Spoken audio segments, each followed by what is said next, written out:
The Mexican Council for Public Security and Criminal Justice has published its annual ranking of the 50 most violent cities in the world. And what do you know? South Africa has made the cut. Well, in 3 cities, Cape Town, Durban and Gqeberha, are among the 20 most violent in the world.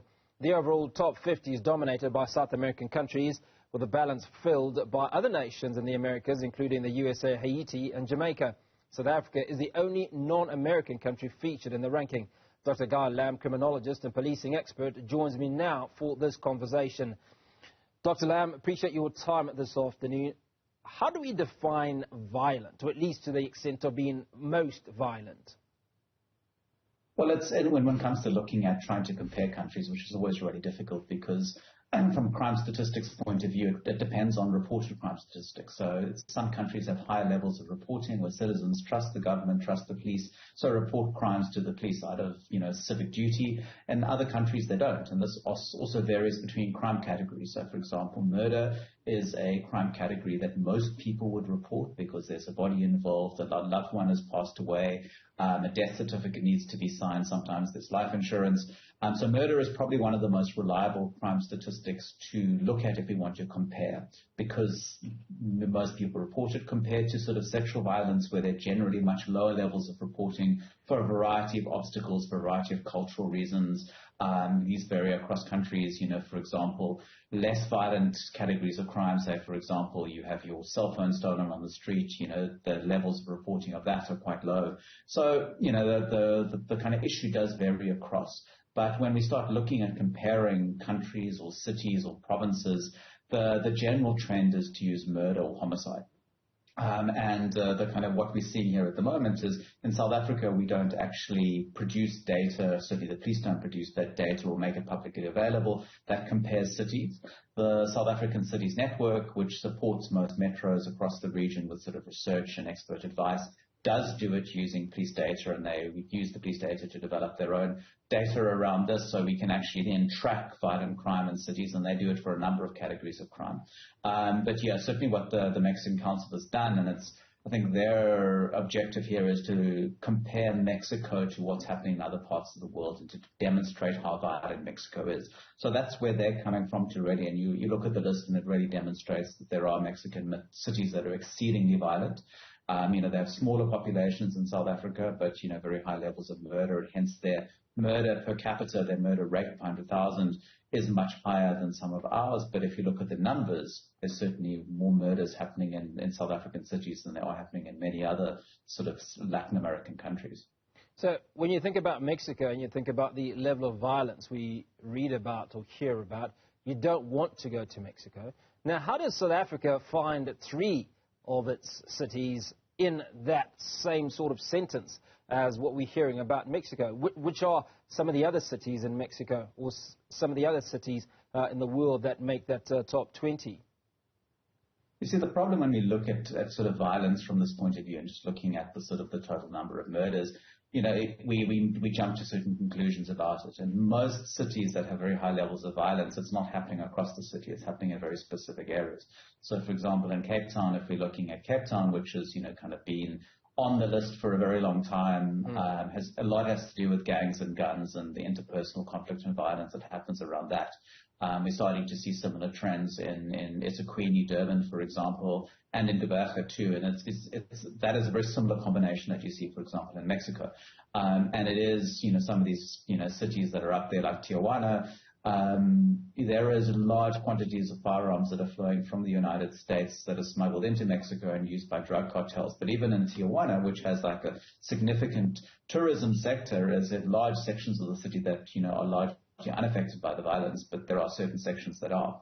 So, reading into it does present a distorted picture. It's the same thing with the Cape Town, as you have large quantities of tourists who visit, the mother city, do not experience violent crime at all because they're not visiting the areas where the crime happens. So we tend to see that violence tends to be concentrated. But when we talk about a city in its entirety and look at the crime rate, it does present a distorted picture, unfortunately. Okay, so that kind of makes a certain amount of sense. Now, when we take a look at Cape Town, Durban and Gqeberha, which are mentioned as the most violent cities in South Africa, what specific challenges do you envision law enforcement agencies face in addressing violent crime in these areas? Well, it's certainly in the city of Cape Town, and I think it's an important point to make. When you're just looking here, they're just showing some raw numbers in a basic kind of table. But the important thing is, if we look at the recent crime statistics, Cape Town's actually turned the corner. We've seen, compared to many of the violent crime rates of pre-COVID of 2019, the Western Cape, of which most of the crime stats are kind of generated by the city of Cape Town, are actually at lower levels than what we had in 2019, where most other provinces are at a higher level. So in Cape Town and Gqeberha, for example, they've actually seen reductions, but they're at heightened levels because of this combination of groups such as gangs who have access to firearms and access to quite large quantities of ammunition, and we're seeing disputes being played out between them. And as a result, their lethal outcomes. We see gangs that are engaging in drive-by shootings. You see revenge attacks happening. So there are quite strong similarities between certainly Gqeberha and Cape Town on this. If we're looking at eThekwini, the worry is that we've seen quite a strong upward trajectory of the murder rate there. It sort of came down sort of between about 2005 and 2010, and then it's been increasing ever since. So it is at levels, quite worryingly. It's kind of doubled, certainly over a certain period of time. And a lot of that has to do with access to firearms. It has to do with, with access to firearms, disputes are being settled with recourse to weapons. We're seeing certainly in many areas, sort of the top most violent areas in the country are within the kind of broader eThekwini area. If you look at like Inanda, Ntuzuma, KwaMashu are sort of, three particularly violent places that sit within the sort of boundaries of eThekwini in the kind of general sense. And, access to those firearms disputes being settled, but also the most multiple murders are happening within eThekwini, much higher than in most other cities. And so here it's similar to the other cities, as access to firearms and disputes are being settled with firearms. And so that's quite common with what we're seeing within Mexico. It's like large quantities of firearms, criminal groups and, disputes and competition has been settled through the use of violence. I want to focus a little bit, Dr. Lam, on the police service and certainly what work they can do or haven't done or choose not to do in dealing with crime.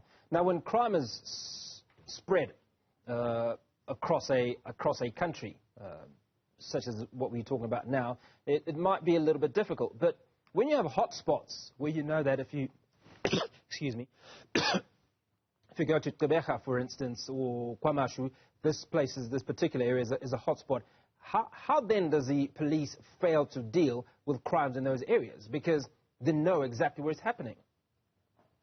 Well, yes, they do. I mean, the police have very good intelligence. They collect it on a daily basis. Intelligence in terms of where offending happens, it's real time. That kind of information isn't released to the public. We only get quarterly and annual data that comes out of it, but there is real-time data that's fed into the system, and there's a crime analytics center, and they look at those kind of issues. So the police have a fairly good idea around crime patterns.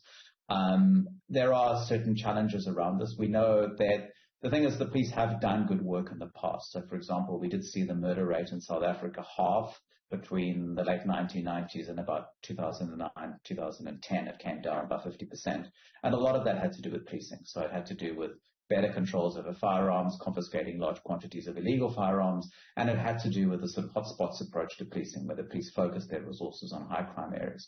So, the sort of foot was taken off the accelerator at some point after the Football World Cup.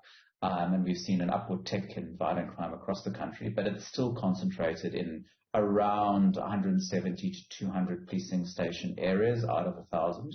And, those areas are being focused on by the police, but some of them are particularly difficult because, formal settlements are really difficult to police because the police can't necessarily navigate these places so well. It's dangerous. They have to move in large numbers.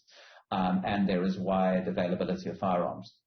But of course, in the past, what we've seen in Cape Town and Gqeberha is police corruption contributed to the uptick in violence. So we have a few individuals who through corrupt means took weapons, thousands of weapons that were supposed to have been destroyed, and sold them onto gangs, and those gangs then used them to engage in conflict with other gangs, and it led to spirals of violence in those two cities. So, the police, need to focus on firearms, need to focus on these kind of like hotspots-oriented policing. But of course, the police can only do so much. A lot of the crime is driven by a range of other factors, socioeconomic factors. So the response the government, claims in policy is to have the sort of whole of government, whole of society approach to it, which addresses many of the drivers and determinants of it. And so if those aren't addressed, the police can only take it so far. But it is an issue of police do need to be focusing on high crime areas, do need to be focusing on confiscating illegal firearms and trying to prevent more firearms entering the illegal sector. Dr. Guy Lam, appreciate your time this afternoon, and he's a policing expert walking us through how 3 of South African cities now rank amongst the 20 most violent cities in the world.